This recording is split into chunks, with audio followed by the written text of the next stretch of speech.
Сайн байцгаана уу эрхэм хүндэт үзэгчдээ. Манай энэ удаагийн бизнес to бизнес нэвтрүүлгийг хийж байна. Өнөөдрийн зочноор Монголын хүний нөөцийн мэргэжсэн менежерүүдийн холбооны тэргүүн Цэцэгмаа багш оролцож байна. За танд энэ өдрийн мэнд хүргэе. За баярлалаа. За өнөөдрийн сэдэв болвол мэргэжсэн хүний нөөцийн менежерүүдийн талаар ярих гэж бодсон юм аа.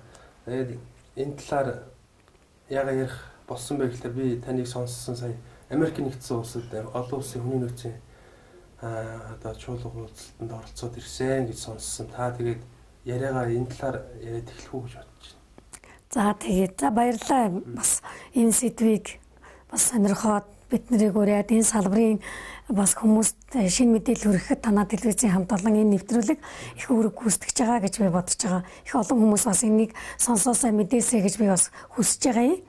Тэгэд энэ бид нэр өнгөрсөн 6 сард манай холбооны зүгээс Монголоос анхудаа баг бүрдүүлээд Америкийн нэгдсэн улсын Атланта хотод болсон энэ Америкийн хүний нөөцийн менежерүүдийн холбооны 64 дахь баг хуралд оролцоод ирсэн.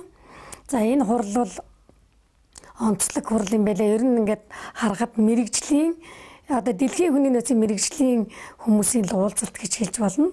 Нийтдээ нэг 13 мянган төлөөлөгч оролцсноос 1000 гаруй олон улсын тэгээд тэр 80-ад орноос оролцсон.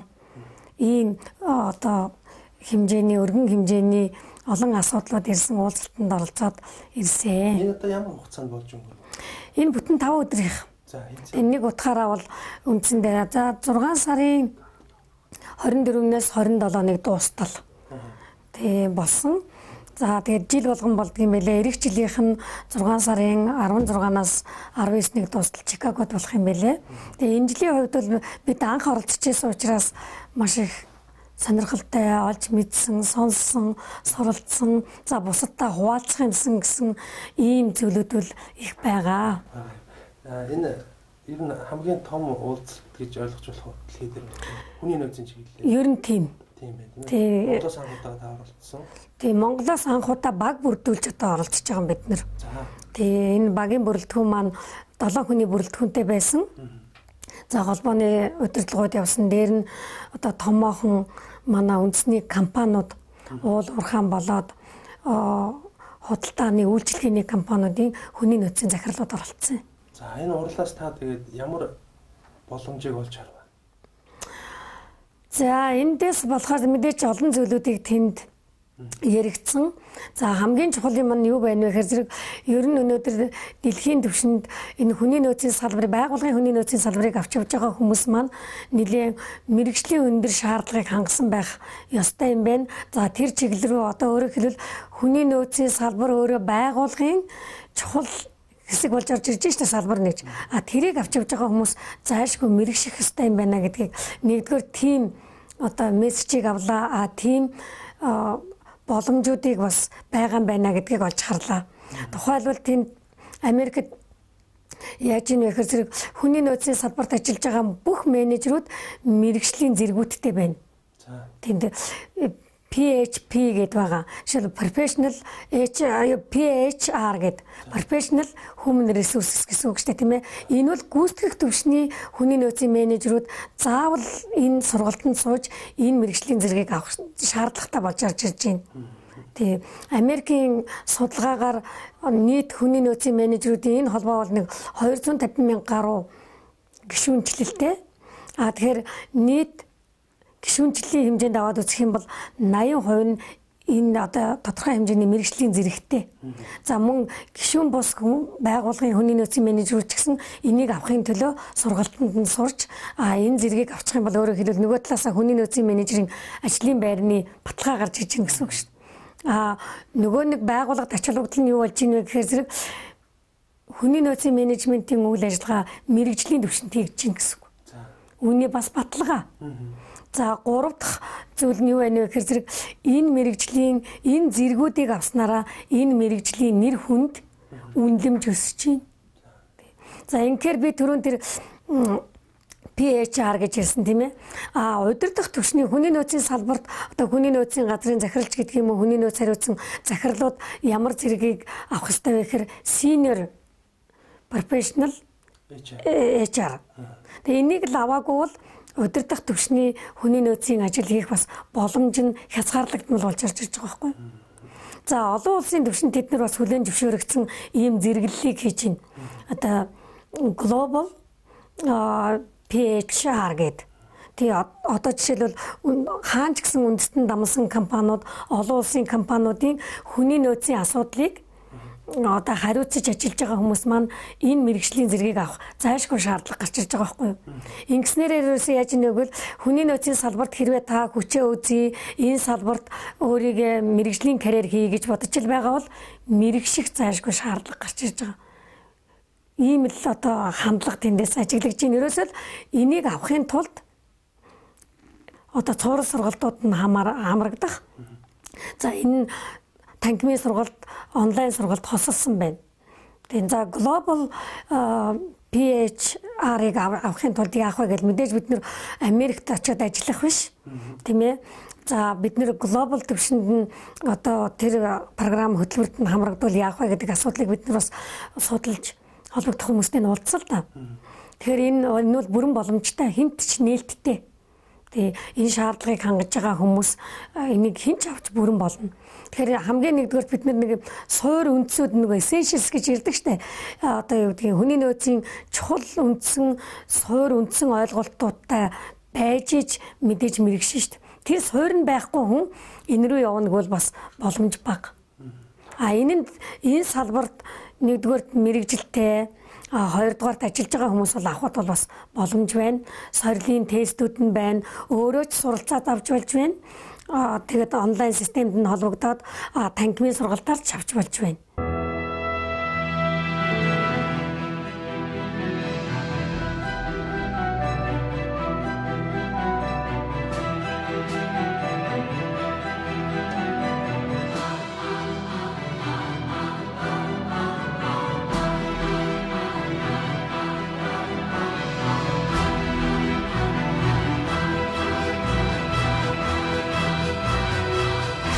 Is the home of the Mont Blanc manufacturer.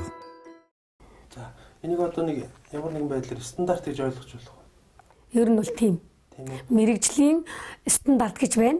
Олон улсын хүний нөөцийн менежментийн стандарт гэж байна шүү дээ. Тэр стандартыг хэрэгжүүлэх бол энэ мэргэжсэн хүний нөөцийн менежерүүд л хэрэгжүүлнэ шүү. Тэгэхээр явандаа бол яг өөрөө чи хэлдэг зөв. Тодорхой тэр мэдээж тэр зэрэглэл гэдэг чинь тодорхой стандартыг л хангана гэсэн үг шүү дээ. Мэргэжсэн нэгтлэн бодогч гэж байдаг тийм ээ. Монголд бол тэгэхээр одоо мэргэжсэн хүний нөөцийн менежер гэдэг ойлголт бол дэлхийд бол хөгжөөд өндөр түвшинд хүрчихсэн байна л да. За Монголд тэгээд энэ асуудлыг хөгжүүлэхэд ямар ажил та зохион байгуулж байна? Тийм төрөөнийх яг тэгж адилтгаж ойлгож болно.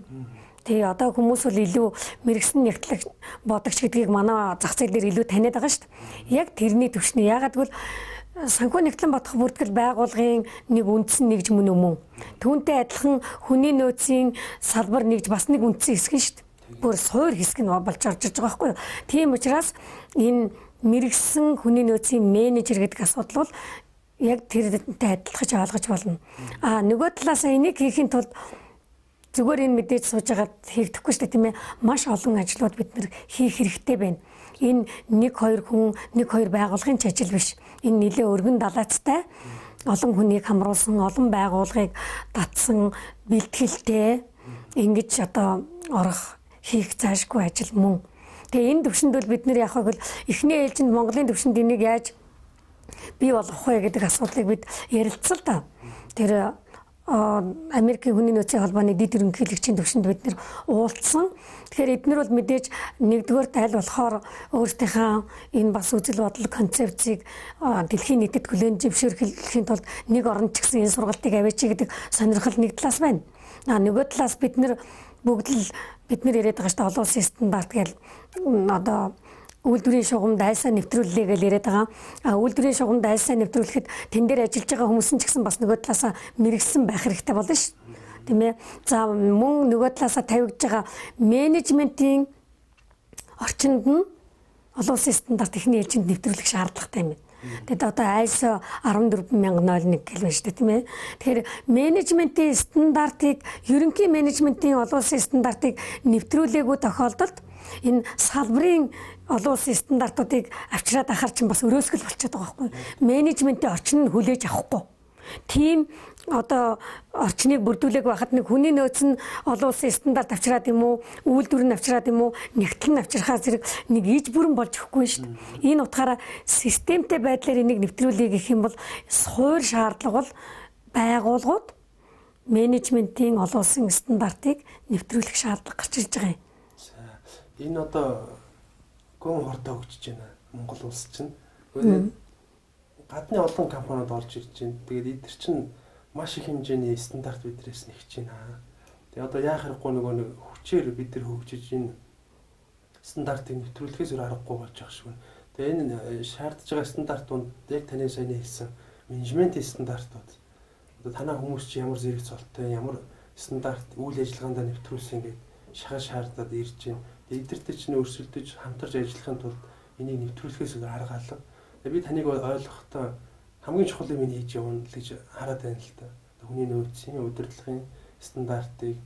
Тэр гадны хүмүүс одоо биднээс юу шаардах юм энийг нэвтрүүлэхийн тулд? Нэгдүгээрт мэдээж энийг 1-2 сургалт одоо Америкээс хүмүүрээд авчираад зохион байгуулж хол амархал да. Гэтэл эргээд энэ маань хэр ажил хэрэг болох уу, хэр үр дүнтэй байх уу гэдэг талаас нь бид нэр ярилцсан. Тэгээд тэдний хувьд бол нэгдүгээрт мэдээж бид нэр энэ мэрэгсэн хүний нөөцийн менежерүүдийг бий болгохын тулд танаад ер нь энийг тасралтгүй явуулж явах сургагч өгч үлдээж өгч чинь туслая. Гэт нэгдүгээрт бид нэр хэнийг сургагч өгч болох уу? Тэгээд энэ нэг ганцхан өөрөө сурчаад биш. Энэ салбарт бас тасралтгүй хөрөнгө оруулалт хийж явах хүн бахарх нь шүү дээ. Тиймээс нэг компани хэмжээнд бид нар бэлдээ гэж бодохгүй байна л да.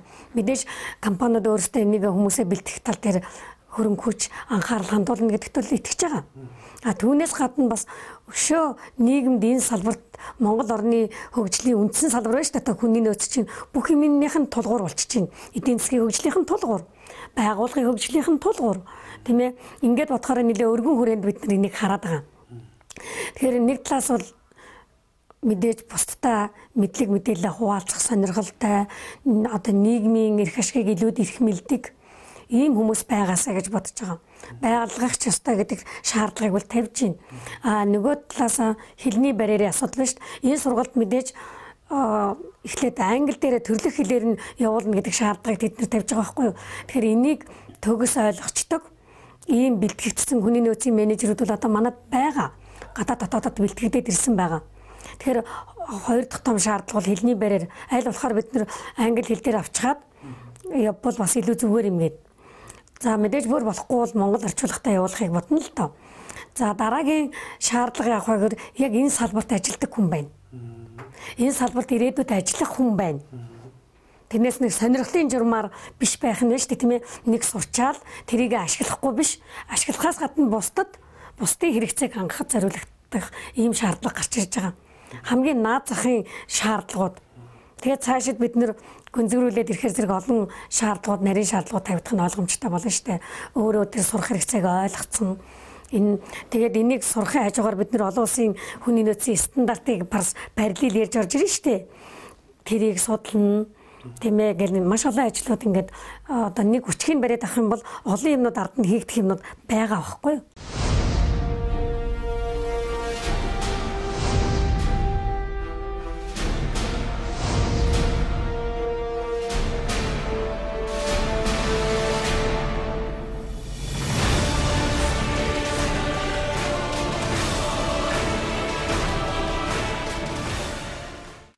Ресторан танилцуулж байна. Европын сонгодог уран барилгын дүр төрхийг шингээсэн Liberty танхим, Францын сонгодог уран барилгаас сэдвэлэн чулуу мозаик, сонгодог хэлбэрийн арк багнуудыг хослуулан уралсан Celebrity танхим, үйлчлүүлэгчид хосоорон ирж цэлгэр уудам цонхны дэргэд тухлан сууж үйлчлүүлэх боломжтой Noble танхим, Английн эртний сонгодог хэвжинжийг хадгалсан VIP хэлбэрийн үйлчлэгийг санд болгож байгаа Royal Lounge, Embassy ресторан таныг хүрч байна.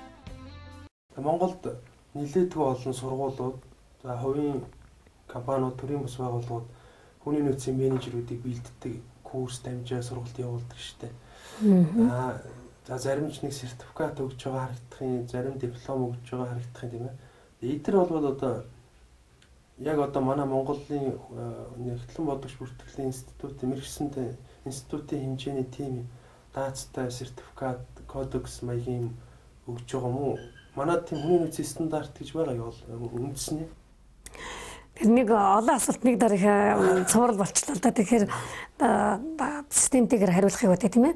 За ихтэй сургуулиудын хувьд бол энэ чиглэлээр боловсролын зэрэг олгох сургалтууд явуулж байгаа шүү дээ. Жишээлбэл магистр, бакалаврын зэрэг.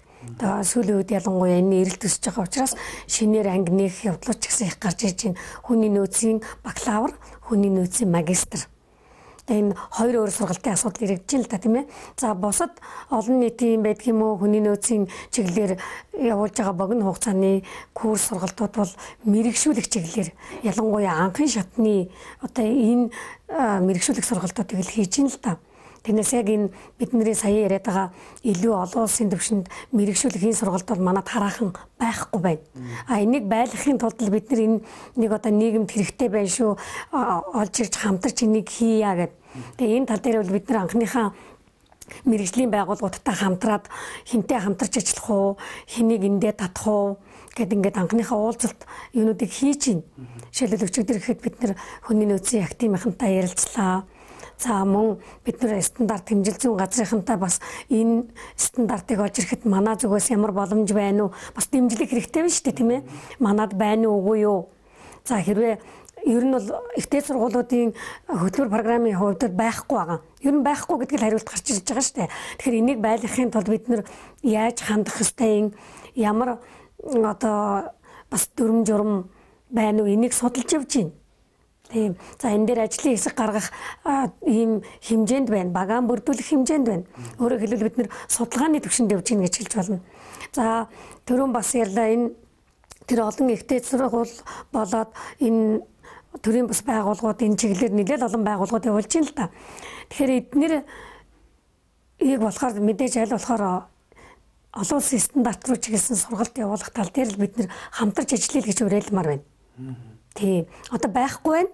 Бий болгохын тулд мэдээж бидний зорилго нэг ч гэсэн хүнийг бас сургаад бэлтгээд энэ салбарт өндөр түвшинд бэлтгээд нийлүүлчихгээд тэгвэл одоо бид нар олон улсын түвшинд энэ стандарт энэ мэрэгсэн менежерүүдийг бий болгоход хамтарч ажиллахад бид нээлттэй. Хамгийн гол нь ажил хэрэгч хүмүүс байх хэрэгтэй. Зүгээр нэг яриад өнгөрчих биш. Тийм ээ тэр ажлын хэсэгт нь манай хүнээ оруулъя, ингээ тгий гэдэг бол бид нээлттэй байна. Ягаад гэвэл одоо эхлэлийн түвшиндээ үдэж шít. Тий. Одоо ингээд энэ ажил маань магадгүй 2 жил, 3 жил гээд явах байх л та. Мэдээж энэ маш том ажил тодорхой хугацаа шаарддаг, хөрөнгө хүч шаарддаг. Ер нь дэмжлэг тусалцаа санхүүжилтийн асуудлыг та хаанаас байгаасаа гэж бодож байна одоо энэ баг бүрдсэний дараа. Олон л их усар шаардах байх гэж бодож байна. Яг энийг бид нэр судлах явцдаа за олон улсын түвшний зүйлүүдийг харахад манай хүний нөөцийн салбар бол үнэхээр хосрогдолтой байна. Тий. Яагаад хосрогдолтой байна вэ гэвэл энэ салбарт ажиллаж байгаа хүмүүсийн дийлэнх нь мэрэгжлийн бус хүмүүс биш шүү дээ. Тохиолдлын мэрэгчлэр ажиллаж байгаа хүмүүс. Тэр хүмүүст энэ төрийн бус байгууллагууд чинь юу явуулаад байна вэ гэхээр тэр ядаж анхан шатны суур үндсэн одоо мэдлэг ур чадварыг олгоё гэдэг энэ эрэлтийг л нийлүүлэх замаар явж штэ тийм ээ. Тэгэхээр бид нэр энэ хоцрогдлыг нэгдүгээрт маш богино хугацаанд арилгах шаардлага байна. Төрөний таны хэлдгээр тэр олон улсын компаниуд ороод ирэхээр биднээс маш олон менежментийн стандартууд шаардаад байна гэж штэ. Аргагүй шүү дээ. Өнөөдөр Монголын зах зээл рүү ялангуяа уул уурхай олон улсын компаниуд маш их хошуурч шүү дээ, тийм ээ. Тэгэхээр тэр өөрсдийнхээ стандартыг нэвтрүүлнэ. Нөгөө менежментийн стандарттай байгууллагууд ороод ирж байгаа байхгүй юу? Гэтэл тэднэртэй хамтарч ажиллах байгаа тэдний одоо шаардлагыг хангаж ажиллах гэж байгаа хүмүүс маань энэ стандартаа мэдэхгүй, энэ стандартаас суралцаагүй байна. Гэтэл энэ бас тэдний буруу биш шүү дээ. Тэгвэл энийг бид нэр яаж хурдан хугацаанд бий болгох вэ гэдэг асуудал байгаа. Тэгэхээр макро түвшнээс дэмжлэг хэрэгтэй байна санхүүгийн хувьд аваад үзэх юм бол тийм ээ одоо хөдөлмөрийн яам байдаг юм уу одоо ямар боломжууд байна уу энэ төрийн захиргааны байгууллагууд за төрийн өндөрлгүүд тийм ээ энэ дээр анхаараасаа гэж бас бодож байна. Энд чинь нэг хүний нэг байгууллагын ажил биш гэдэг шүү дээ. Макро түвшиндээ Монгол орны хэмжээний салбарын асуудал яригадаад байна шүү дээ. Дээр нь болохоор зэрэг олон улсын хөгжлийн байгууллагуудын хөрөнгө оруулалт байдаг бол бид нар татмаар байна. Бизнесийн байгууллагуудын дэмжлэг баймаар байна. Мөн төрийн бус байгууллагууд бас тодорхой хэмжээгээр дэмжлэг үзүүлмээр байна. Энэ бол өргөн цар хүрээтэй ажил байна. Энэ 3 жилээр ч хязгаарлагдахгүй. Одоо концепцийн эхлэлийн судалгааны түвшинд ирж шít. Энд чинь цаашаа мэрэгшээд яваад ирэхээр зэрэг бүр салбар руу орно. Одоо бид нар бол ерөнхий юм яриад нь шít. Тийм ээ. Ядчил нэг ажиллаж байгаа хүний нөөцийн менежерүүд нь ерөнхий мэрэгсэн байгаасай энэ зэрэглүүдийг аваасай гэдэг асуудал нэг талаасаа. Нөгөө талаасаа би ягаад макро түвшний асуудал гэж байгаа бол хууль эрх зүйн хувьд нь хүртэл бид нэр хүлээн зөвшөөрөх хэрэгтэй байгаа юм. Жишээлбэл мэрэгсэн нэгтлэн бодогч байна гэдгийг нэгтлэн бодох бүртгэлийн хуулиар хууль эрх зүйн хувьд нь эрх зүйн боломжийг хангаад өгсөн байна шүү. Тийм ээ. Гэтэл бид нар бас тодорхой хууль эрх зүйн орчин энэ дээр дэмжлэг авах юмсан тэр эрэлт шаардлага байна. Одоо хөдөлмөрийн хууль гэж байгаа тийм ээ. Тий. Тэрнээс давсан хуулийг та хүсэж байна уу тийм ээ? Хүний нөөцийн байхыг үгүйсэхгүй гэхдээ хөдөлмөрийн хууль дотор энийг зохицуулт хийчих болно гэж бодож байгаа. Тий. Одоо өөрөөр хэлбэл хөдөлмөрийн харилцааг байгууллага дээр хэн хариуцаж явах юм бэ гэдэг асуудал гарч ирж байгаа байхгүй. Тэн дээр нь зохицуулт хийгээд өччих болно шүү дээ. Энийг хариуцаж явж байгаа хүмүүс нь мэрэгжлийн зэрэгтэй байна. Тийм ээ. Мэрэгжлийн зэргийг заавал нэг байгууллага гэхгүй шүү дээ. Хин ямар шаардлага хангасан ийм байгууллагууд олгох юм бэ? Даашаа хамтарсан байж болно шүү. Тийм ээ. Ийм л зүйл бол яг макро түвшнээс л биднэрт хэрэгтэй байгаад байгаа юм. Тэгжиж эн чинь бас тэрийг хүлээн зөвшөөрүүлж үнэлэмжтэй болгоно шүү дээ. Хэрвээ та бодолтой нэгтлэн бодох бүртгэлийн хуулинд одоо энэ нэгтлэн бодогч мэрэгсэн байна гэд ингэж хэлээгүй байсан бол нэгтлэн бодох бүртгэлийн институтын тэр ажлыг хүмүүс хэр хүлээн зөвшөөрөх үү? Тийм ээ. Ийм асуудлууд. Тэгээ энэний дараагаар хүний нөөцийн салбарын үйл ажиллагааг аудит хийх асуудал хүртэл гарч ирж байгаа байхгүй юу? Олон улсын тэр стандарт шаардлагыг хангаж ийн үгүй юу? Энэ дараагийн шатны асуудал болж гарч ирж шít. Тэр зөвхөн байгууллагын нэгтлэн бодох бүртгэлд аудит хийх биш. Аудитын хуулинд бас хүний нөөцийн салбарын аудит гэл ороод ирж байгаа байхгүй юу? Энэ ч одоо нэлийн хоцрогдсон хөгжил харагдаад байгаа маа. Тэгээд одоо нөгөө дэлхийн хөгжил чинь Монголд орж ирчээд бас шаардаад ер нь хурдтай хөгжихгүй бол хэцүү үйл байна л да. Ер нь за хүний нөөцийн та олон улсын чуулганд анх удаага оролцоод ирлээ. Ер нь дэлхийн хүний нөөцийн хөгжил хаашаа хандж явна? Танд яаж харагдав? Одоо Монголтой харьцуулахад ч гэх юм. Тийм мэдээж энэ бол ерөнхий чиг хандлагууд бол ажиглагдж л байна л да тийм ээ. Энийг би бас хэд хэдэн зүйлээр хэлье гэж бодож байгаа. Нэгдүгээр нэг хүмүүс айхтар өндөр боловсролын зэрэг одоо бидний хэлдгээр магистр доктор авах гэхээсээ илүү салбартаа хүний нөөцөө мэрэгшүүлээ гэдэг хандлага гарч ирж байна. Жишээлбэл яагаад мэрэгсэн худалдагч байж болохгүй гэж, яагаад мэрэгсэн зөөгч байж болохгүй гэж, яагаад мэрэгсэн совилагч байж болохгүй гэж. Бүр энэ дээр харин хүмүүст би юу гэж хэлмээр байна гэвэл хүн болгоно дээд боловсрол магистртай доктор болохын оронд тодорхой тэр чиглэлээр нь мэрэгжил эзэмшүүлээд мэрэгшүүлээд явуул илүү хүн цэнтэй болж орж ирэх юм байна шүү. Энэ юу ажиглаж ийм нөхөр одоо бид нар нэг юм ур чадвартай юм уу авиас чадвартай хүмүүний төлөх ийм дайн гэж ирээд шүү дээ. Энэ бол зөвхөн өндөр мэрэгжил боловсролтой хүмүүсийн дайн биш. Энэ бол мэрэгсэн ажилчдын дайн. Мэрэгсэн ажилтнуудын дайн. Тийм учраас салбартаа мэрэгших явдал их чухал болж байгаа юм байна гэдэг тэр хандлагыг нэгдүгээрт олж харлаа. Түрүү хэлж шít мэрэгсэн худалдагч явсаар хагаад мэрэгжлэр карьер хийж шít. Албан тушаалаар биш. За тэр нэг стандарттай бас. Тий. Ингэж орж ирж ин тухайлбал сая би ярьлаа. Тэр мэрэгсэн хүний нөөцийн менежер бүр senior хүний нөөцийн менежер гэдэг ингээд тийм ээ глобал түвшинд ажиллах гэдэг.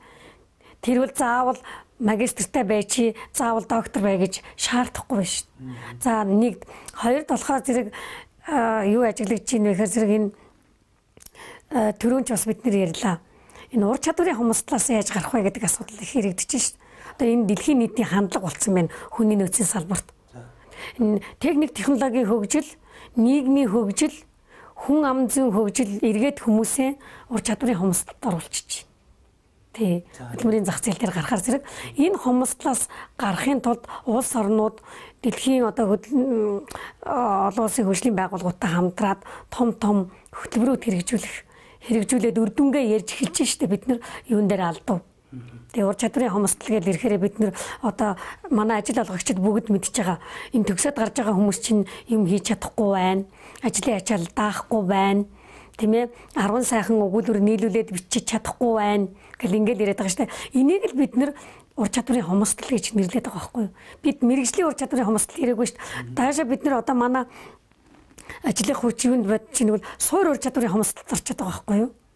Тий, харилцааны ур чадвар, сэтгэн бодох ур чадвар, тийм ээ, тооцоолон бодох ур чадвар энэ юу техник технологийн хөгжил хүнийг ийм байдалд хүргэчихэд шүү дээ. Дэлхийн нийтээр юм байна. Тий, дэлхийн нийтийн хандлага. Тий. Монголд ч одоо бүр гайхамшигтай байгаа шүү.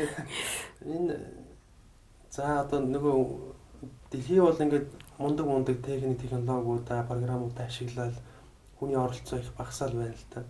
Манайд одоо аль нь их техниктэй юм шиг, хүнтэй юм шиг, хөнгүүч юм шиг тэгээд энэ иймэрхүү юм байна. Одоо таны хэлдэг түрүү мэрэгсэн ажилчдын хомсдол дайм болж байна. Монголд яг л болж байна. Хаасайгүйл чадварлаг хүн хайсан, ирсэн. Тэгээд тэрийг хараад тахлаар ихэнх нь ингээд хайгаад байгаа хүнээ юу хэлэхээ мэдэхгүй байх шүү. Тэгээ авчиад олоод өглөөр голоод байгаа байхгүй. Тэгээ би тэрийг өөрөөсөө асуугаасаа гэж бас бодод байгаа. Өөрөө удирдахч хүмүүс эзэдүүд ингээд өөрөө их догтлолтой. Ингээд хүн ажиллуулж мэддэггүй ч юм уу, чаддаггүй ч юм уу. Иймэрхүү их том хомсдол байна. Энэ нөгөө чадварлаг хүмүүсийн хомсдлоос илүү ажил олгогчдын хомсдол гэдэг нэг юм харагдаад байна. Танд энэ ямар бодол? Тэг яг байхыг үүсгэхгүй л дээ. Хүнийг удирдахын тулд эн чинь өөрөөсөө одоо удирдах ажилтны манлайлал, удирдлагын ёс зүй гэдэг асуудал байгууллагын соёлд шийдвэрлэх хэрэгтэй болж гарч ирж байна шүү дээ. Тэн дээр ч гэсэн ярьжсэн байгууллагын соёл имижид хэн хамгийн их үүрэгтэй вэ гэхээр зэрэг одоо дээд түвшний удирдлагууд өөрөөсөө манлайлалтай, өөрөөсөө юмыг үзсэн, харсан, мэдсэн, бусадтайгаа хуваалцж яадаг. Тийм ээ. Одоо жишээлбэл түрүүн тэр хүний нөөцийн дэлхийн хэмжээний хандлага гэх тэгэхээр одоо бидний ярьж байгааг өндөр хөгжсөн технологид суурилсан ийм л хүний нөөцийн менежер, ийм л бусад салбарын ажилтнууд хэрэгтэй болоод байна шүү дээ. Нөгөө бидний яриад байгаа тэр ур чадвартай хүмүүс гэдэг маань. Гэтэл түүнийг удирж байгаа хүн маань тэрийг мэдэхгүй учраас нөгөө хүнээ удирдах чадахгүй шүү дээ. Тийм ээ. Тэгэхээр энэ удирдах ажилтны ур чадрын хомсдол байж болохгүй зүйл. Ийм учраас удирдах ажилтнууд өөрсдөө одоо Америк ч гэсэн ярьж байсан шүү дээ. Тэр Америкийн хүний нөөцийн холбоог толгойлж байгаа хүмүүс бүгдөө лидершип үзүүлж байгаа гэдгийг харуулж байгаа байхгүй. Өөрсдөө бүх юмаа илтгэж байгаа, бүх юмаа хөтөлж байгаа, тайлбарлаж байгаа. Тэр нь тусгай хөтлөгч алга. Тий, эндээс харж байгаа шүү дээ. Ямар мундаг хөтэлдэг юм бэ? Ямар айхтар одоо энэ салбараа мэддэг юм бэ гэдгийг тэн дээр гайхуулж харж байгаа байхгүй. Тий, инхээр бид нар бол юу тусгаалаад хөтлөгч бэлдээл тийм ээ. Ингээл өөртөө нэг жачин шиг оролцоод байдаг. Үгүй тийм биш вэ. Өөрсдийнх нь оролцоо чухал байна. Тэр байгууллагыг удирдах байгаа хүмүүсийн оролцоо. Тэр 13 мянган хүн нэг лидершипийг харуулахын тулд өөрсдөө түүнийг удирдах чинь шүү. Тэг хүмүүст хүлээн зөвшөөрөгдөж байгаа хэрэг. Тэг энэ салбарынхаа чиглэл хандлагыг тодорхойлоод энийгээ удирдаад тэгээ ярьж байгаа хэлж байгаа бүх зүйлүүд нь тэр хүмүүсийн сэтгэл зүрхэнд хүрж байгаа байхгүй юу? Тэгэхээр тэр юу манлайлал бий болж штэ. Энийгээ мэдж байгаа учраас хүмүүст хүлээн зөвшөөрөгдөж чинь. Тэрийн шиг байгууллагыг удирдах байгаа хүмүүс өөрсдөө манлайлалаа хөгжүүлэх зайлшгүй шаардлагатай гэж л хэлмээр байна.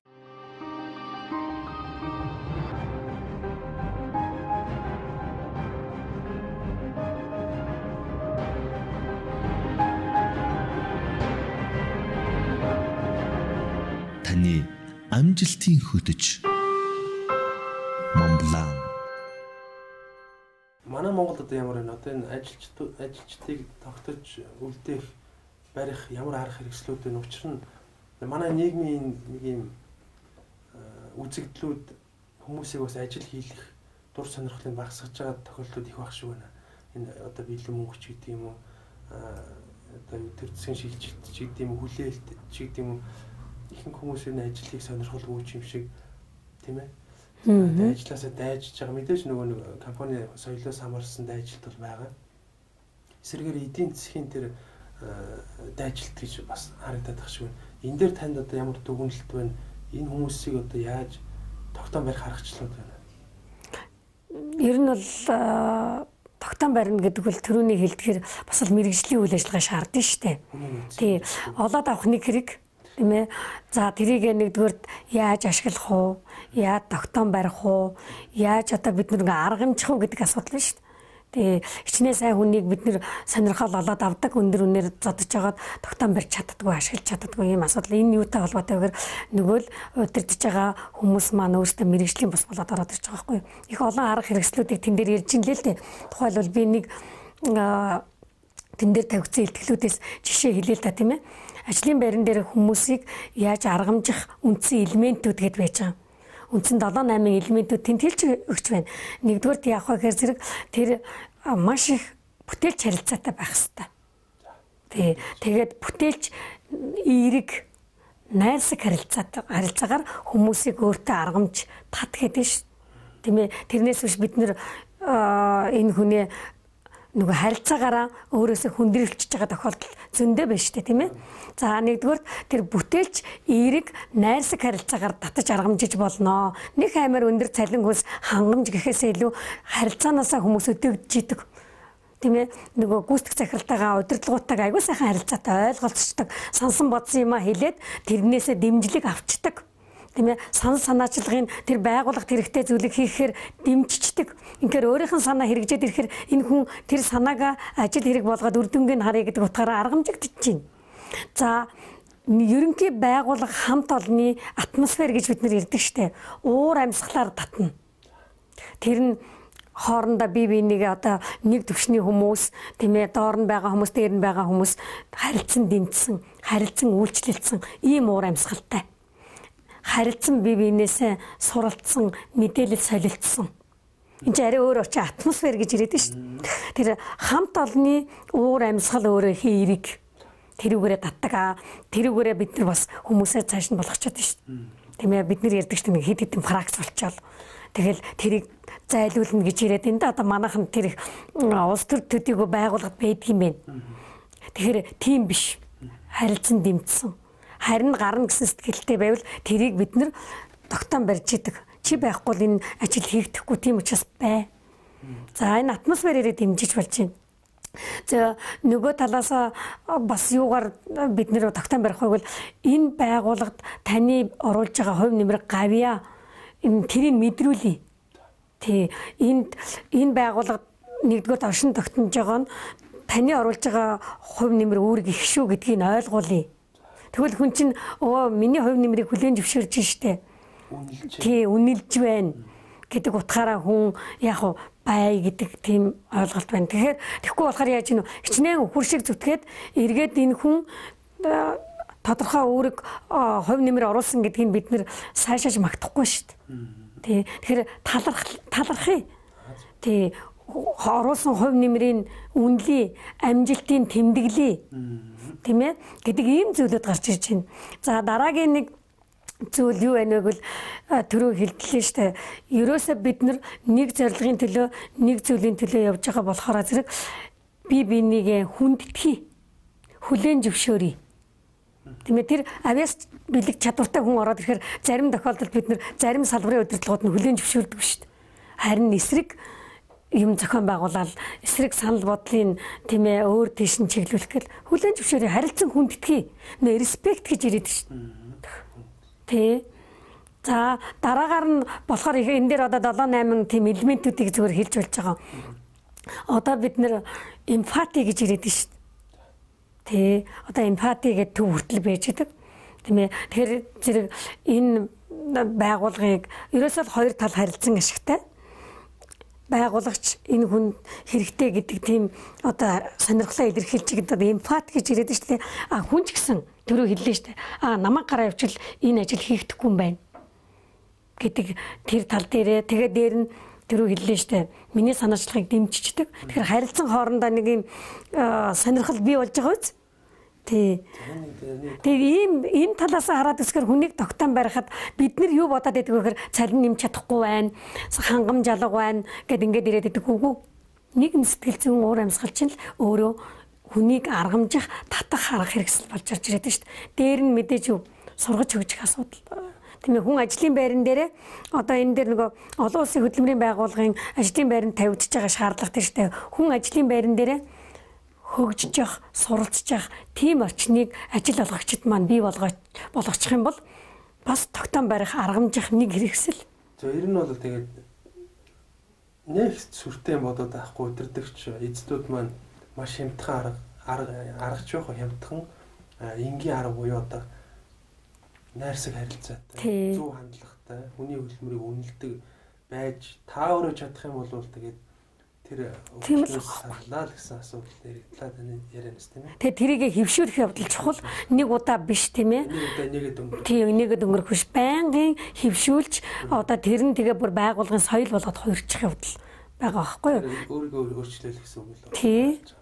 За ингээд манай нэвтрүүлэг ингээд өндөрлж байна.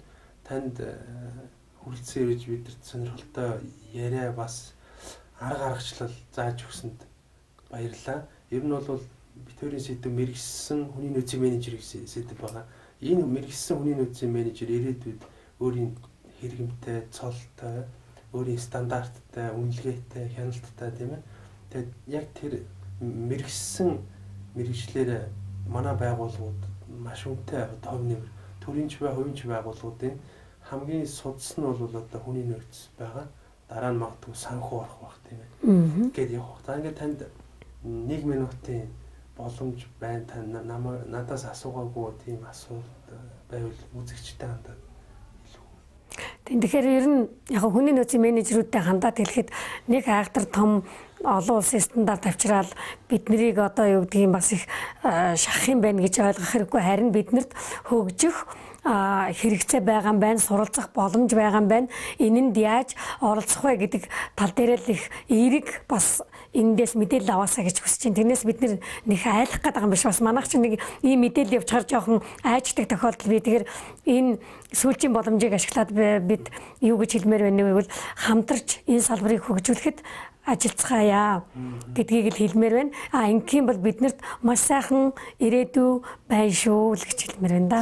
Тэгээд дээр нь бас бүрв зохицтой болоод энэ телевизийн хамт олондоо баярлалаа бас энэ салбарын ач холбогдлыг ойлгоод тийм ээ энэ хэрэгтэй мэдээллийг олон хүнд хүрэхэд ажиллаж байгаа явдал талархал илэрхийлж байна. За баярлалаа танд. Та яг энэ салбар дээр харахад бол маш идэвхтэй ажиллаж байгаа. Тэгээд олон жил ажиллаж байгаа.